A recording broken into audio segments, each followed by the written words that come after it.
So just be glad you didn't have to pay to get in. Turn him up, get air back here. How about now? More. How about now? Oh.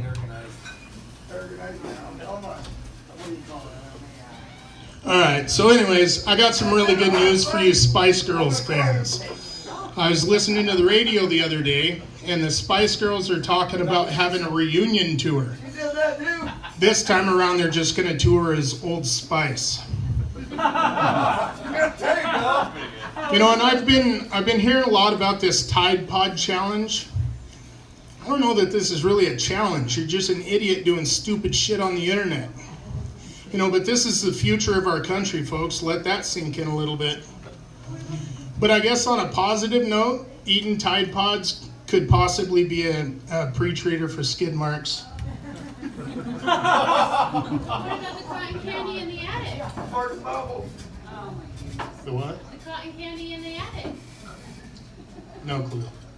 The insulation. Oh. Cotton candy in the attic. Yeah. Black and red licorice in the electrical box. There was also yard Snickers. So, I don't know if anybody can tell by looking at me, but I'm actually out of shape.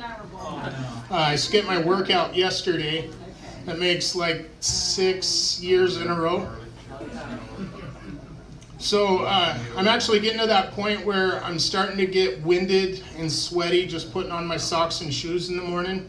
Kind of thinking about just switching to slippers full time. And I'm getting to that point that if I drop something on the ground, like I really have to stop and double think whether or not it's really worth anything. Like the other day I dropped a $1 bill on the ground and I stood there and I stared at it for a second and then I threw down a $20 bill just to make it worth my effort to bend down and pick it up.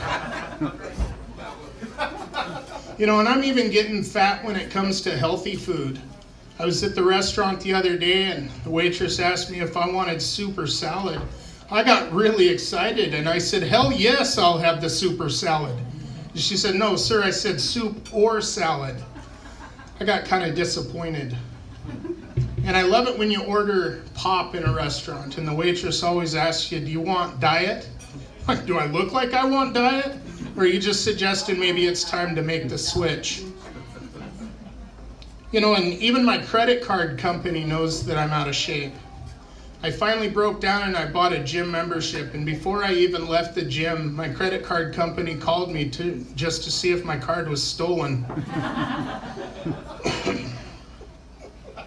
You know, but I actually have a really good business idea. Everybody knows what Chippendales is.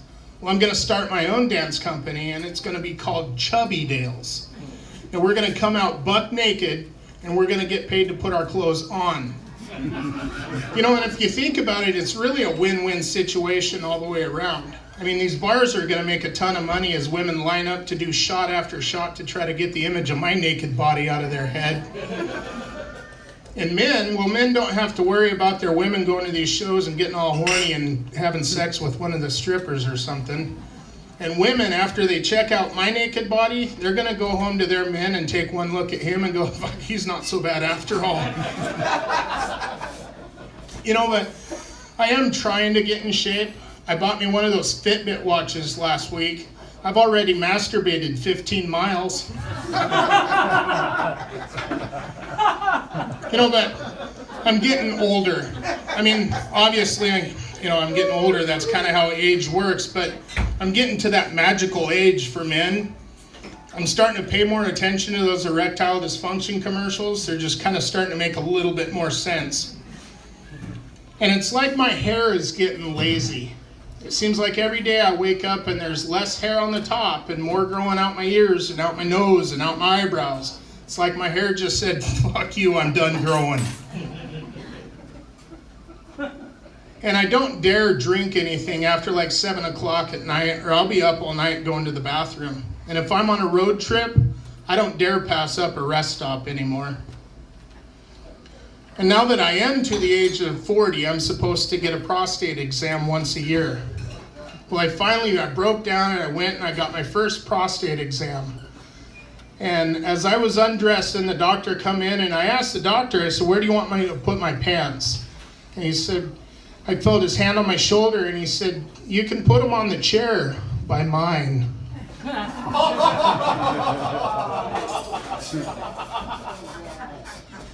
So when I was younger, probably like 12, maybe 13, I really wanted to be a gynecologist.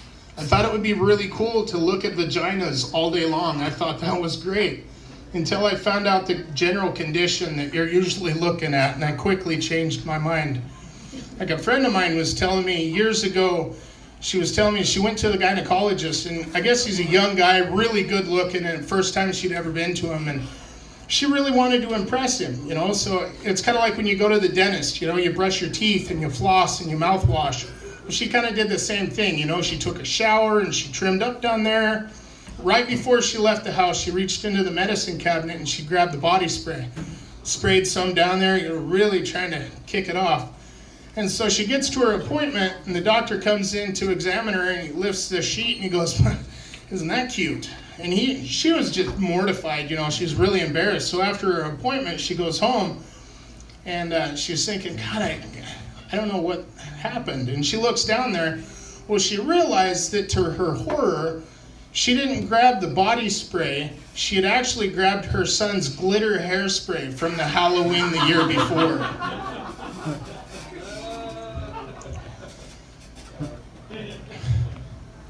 So I had a really gross experience the other day when I went to the grocery store. I was going through the checkout line, and the cashier, she kept licking her fingers to open the shopping bags to put my groceries in. And I thought, God, that's really disgusting. You know, you're passing every single germ that's in your mouth onto me with every single bag. And then the thought occurred to me, you touch money all day long. All day long you're touching and handling money. And you're not washing your hands and you're licking your fingers. How disgusting is that? You know, and speaking of grocery stores, I think these stupid credit card machines all need to be universal. It seems like every store you go into has a different machine with a different format. I was in a grocery store the other day and I went through the checkout line, and I was trying to scan my card, and the cashier said, "Sir, strip facing forward." Well, apparently she was talking about my credit card, and I am no longer allowed in Swanson's. So I've noticed that there's some really weird phrases in the English language, like no skin off my nose or no skin off my back. What the hell does that even mean? That's kind of macabre, really. And then, of course, there's the but phrases. You know, when somebody says, "No offense, but," you know they're fixing to say something really offensive. Or if somebody says, "I'm not racist, but," well, they're usually racist. Or when somebody says, "To make a long story short," why is it that they keep talking and they never make the story short? Or if somebody says, "Needless to say," but then they keep talking, well, if it was needless to say, why the hell did you keep saying it? But I think my favorite phrase is, "I'm a really nice guy once you get to know me," which is basically like saying, "I'm an asshole, but you'll get used to it." Thanks, guys. That's my time.